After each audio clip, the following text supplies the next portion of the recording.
Sistema mixto. Israel, Japón e India. Existen sistemas jurídicos que no podemos clasificar estrictamente, ya que son una combinación de dos o más sistemas. Estos pueden ser una combinación del sistema neorromanista, del common law o de uno religioso. Israel. El sistema jurídico de Israel es una mezcla del sistema religioso y de los sistemas neorromanista y del common law. Los hebreos eran pueblos semitas que se unieron para formar en Palestina un estado, cuya capital fue Jerusalén. Se dividió en el reino de Judá e Israel. Fueron conquistados sucesivamente por Asiria, Babilonia y Persia. En el año 333 a.C., tras la caída del imperio persa, Palestina pasó a ser dominada por los griegos. 3 siglos más tarde fue conquistada por los romanos. En el año 70 después de Cristo, después de 2 rebeliones, Roma destruyó la ciudad y provocó la dispersión de los judíos. A pesar de dejar su territorio, la nación judía sobrevivió debido a su religión, expresada a través de la Biblia, estrictamente el Antiguo Testamento. El Antiguo Testamento se compone de 24 libros agrupados en 3 partes. Además del Antiguo Testamento, otro libro importante fue el Talmud. Bajo el imperio de Constantino, Israel se convirtió en el centro del cristianismo. En el año 636, Jerusalén estuvo bajo dominio árabe. A finales del siglo XV, Jerusalén se encontraba bajo dominio otomano. En 1885 surge el sionismo, que buscaba el asentamiento del pueblo judío en un territorio propio y conseguir el reconocimiento internacional del derecho a la patria nacional judía en Palestina. En 1917, las fuerzas británicas expulsan al pueblo otomano y estos se comprometen con el movimiento sionista. Después de la Segunda Guerra, creció el número de inmigrantes en Palestina, con lo que acrecentó los problemas entre árabes y judíos. Ante dichos conflictos, Inglaterra acude a la ONU y esta acuerda la creación de 2 estados distintos. El 14 de mayo de 1948 se proclamó el Estado de Israel. Horas después fue invadida por Egipto, Siria, Jordania e Irak. En 1949, tras la victoria de Israel, se firmaron los acuerdos de armisticio, que les otorgó un porcentaje mayor de Palestina a lo acordado por la ONU. Bandera. El color azul representa el cielo, el blanco la pureza. El símbolo es la estrella de David, que es un símbolo religioso. Las 6 puntas representan los 6 días de la creación. El centro es el Sabbat. Las franjas azules se han tomado del manto para la oración. Ubicación geográfica.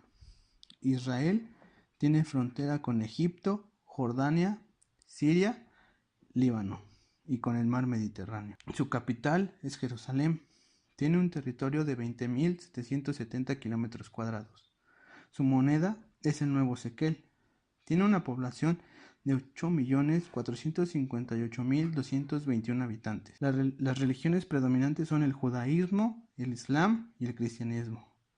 Ahí se habla hebreo y el árabe. Bien, ahora comenzaremos hablando sobre el gobierno de Israel.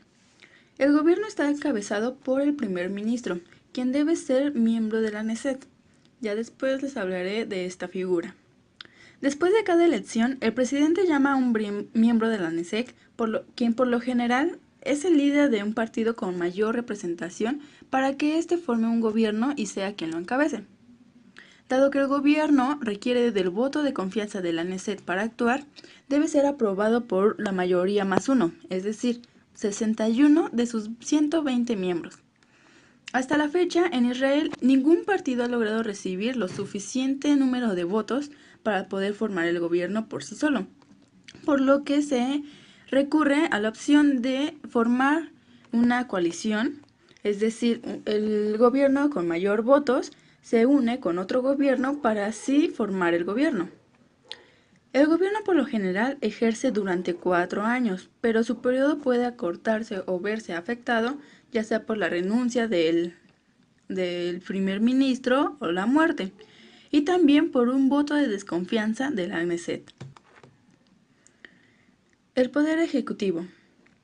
Recordemos que Israel es una democracia parlamentaria, ya que cuenta con un poder cuyas funciones se dividen en función legislativa, función ejecutiva y función judicial. Esto quiere decir a que se basa en el principio de división de funciones, con un freno y balance para que exista un equilibrio en el sistema de gobierno, para que ni una ni otra esté por encima de una. El presidente es la cabeza del Estado. El presidente va a ejercer su cargo durante 7 años y es elegido por simple mayoría de los miembros de la ANESET, entre los candidatos representados. Esos candidatos pueden ser presentados por mérito personal o ya sea por una contribución o algún beneficio que le hayan hecho al Estado. Dentro de los deberes presidenciales ubicamos la primera, la que ya había mencionado, que es la de llamar a un miembro de la ANESET para que inicie el proceso de formación de un nuevo gobierno. Esto se refiere al primer ministro. Después de las elecciones o de renuncia del gobierno anterior, el presidente cuenta con la facultad de aceptar las credenciales de enviados extranjeros. Así también, él es el encargado de firmar tratados y leyes ya previamente adoptados por la ANESET. Tiene la facultad de nominación de jueces, es gobernador del Banco de Israel, así como gobernador de los jefes de las misiones diplomáticas en el extranjero, y el presidente tiene la facultad de dar concesión de indulto a presos y conmutación de presos. Ahora hablaremos del poder legislativo. El poder legislativo es unicameral, lo que se refiere a que solo cuenta con la Cámara de Diputados, la cual está conformada por 120 miembros. El poder legislativo está integrado por un parlamento o Knesset, lo que significaría una asamblea. Esta asamblea es elegida para funcionar en un periodo de 4 años, pero cuenta con la facultad de poder disolverse y llamar a nuevas elecciones antes del término de su periodo. Dentro de las facultades de la ANESET encontramos la primera, la que ya les había mencionado, sobre elegir al presidente y al primer ministro del Estado. Tiene también la facultad de legislar, como ya lo mencioné, así como la función de fiscalizar el trabajo del gobierno. Esta asamblea trabaja en sesiones plenarias por medio de 10 comisiones permanentes. Cada una de estas 10 comisiones permanentes son encargadas de atender un asunto específico o de relevancia para el Estado. Ahora bien, para ser aprobado un proyecto de ley debe pasar por 3 lecturas de la ANESET. La primera lectura es derivado o enviado a la comisión pertinente para su estudio. Ya mencioné que existen 10, por ejemplo, la Comisión de Economía, la Comisión de Religión, la Comisión de Cultura, etc. En la segunda lectura, el proyecto de ley es discutido en sesión plenaria. Ya dije que la ANESET se organiza para sus funciones en sesiones plenarias. Y por último, en la tercera ley se realiza la votación final con todos los miembros de esta asamblea. Ahora bien, la función judicial. Recordemos que esta función judicial es totalmente independiente de los otros. Los jueces que conforman este poder judicial son inamovibles y a los 70 años son jubilados. Estos jueces son nombrados por el presidente a recomendación de una comisión especial formada de 9 miembros, las cuales son 3 jueces de la Corte Suprema, 2 miembros del Colegio de Abogados, 2 miembros de la ANESET y 2 ministros. Aunque la competencia legislativa pertenece por completo a la Asamblea, a la Knesset, la Corte Suprema, que es una de las cabezas de este poder judicial, tiene una facultad de llamar la atención respecto a algunos cambios legislativos. Es decir, sesionando como alta Corte de Justicia, tiene la autoridad para determinar si una ley es adecuada o no para las leyes básicas del Estado. Ahora bien, el Poder Judicial o esa función judicial está compuesto de la siguiente manera. Ubicamos en el primer orden y de importancia a la Corte Suprema. Después, los tribunales de distrito, los tribunales de magistrados, los tribunales especiales y por último, los tribunales religiosos. Ahora bien, la Corte Suprema, recordemos que es la cabeza del Poder Judicial. Esta está formada por 1, 3 o 5 jueces. Dentro de sus facultades encontramos el conocer en última instancia de apelación, así como la facultad de atender casos por el bien de la justicia. La Corte Suprema tiene jurisdicción original y tiene la autoridad para liberar individuos detenidos o encarcelados ilegalmente. Ahora bien, pasando a otro tema, les hablaré sobre la estructura del derecho. Primeramente, es importante mencionar que Israel no posee una constitución. Lo que existe son una serie de leyes básicas que reflejan la condición social sobre la cual se va a basar este Estado. Estas leyes básicas no son una constitución formal, pero actúan como tal, porque establecen el marco y los poderes de las ramas ejecutiva, rama judicial y rama legislativa, y regulan áreas de especial importancia para la política de Israel. Estas leyes básicas son las siguientes. La primera, la Knesset, después tierras del Estado, el presidente, el gobierno, la economía del Estado, las fuerzas de la defensa de Israel, Jerusalén, el poder judicial y el contralor del Estado. Encontramos que se habla sobre derechos civiles y libertades básicas.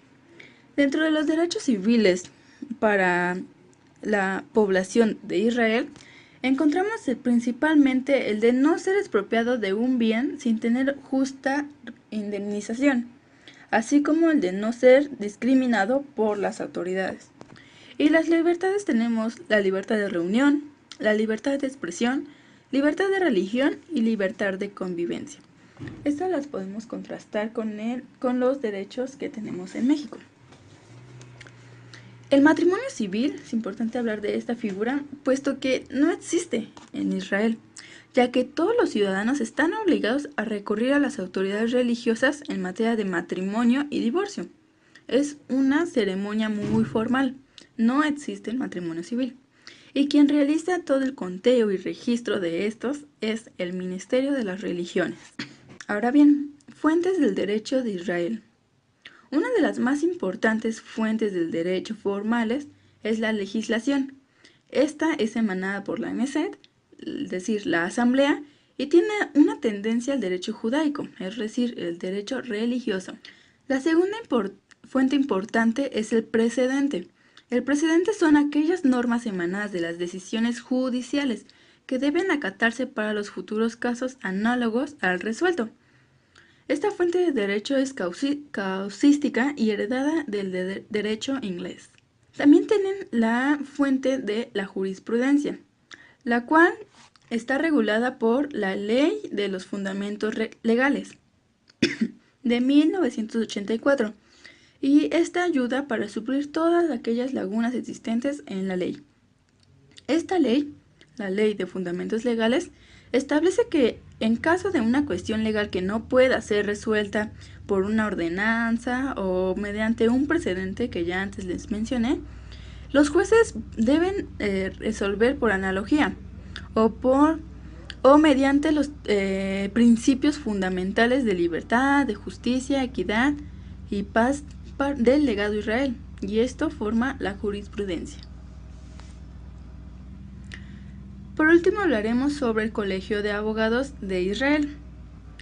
Este Colegio de Abogados es la Asociación de Abogados Israelíes. Esta asociación está organizada en forma de corporación, ya que cuenta con un comité central, una asamblea nacional y 5 distritos regionales ubicados en diferentes regiones del estado. La membresía, es decir, para ser miembro de esta asociación, es obligatoria para todos aquellos licenciados en Derecho.